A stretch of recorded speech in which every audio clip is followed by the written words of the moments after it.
నమస్తే అండి.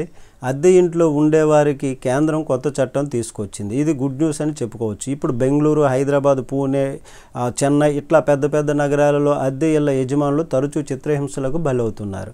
ఈ విషయంలో అద్దెదారుగా ఉన్నవారి అధికారాలు ఏంటి, మరి అద్దె ఇంటికి సంబంధించిన నియమాలు ఏంటో తెలుసుకుందాం. మీరు అద్దె చెల్లించడంలో ఆలస్యం చేసినా లేదా వారి నీటిని, విద్యుత్తును తొలగించినా మీరు యజమానిపై ఫిర్యాదు చేయవచ్చు. మరియు వారు అలా చేయకూడదన్నటువంటి నియమాలు కూడా ఉన్నాయి. వారు అనుకున్నటువంటి విధంగా మీ ఇంటికి రారు. నిబంధనల ప్రకారము వారు మీ గదికి వచ్చే 24 గంటల ముందు ఈ విషయం మీకు తెలియపరచాలి. మీకు మాత్రమే కాదు, పైన చెప్పే నియమాలు మీ కుటుంబ సభ్యులకు కూడా వర్తిస్తాయి. వారికి కూడా ఈ హక్కు ఉంటుంది. మొట్టమొదట అద్దింటికి మీరు మారారు, మరికొన్ని నియమాలు భిన్నంగా ఉంటాయి. కొన్ని చోట్ల వివాహం కాని వారికి గది ఇవ్వకూడదన్నటువంటి నియమాలు ఉన్నాయి.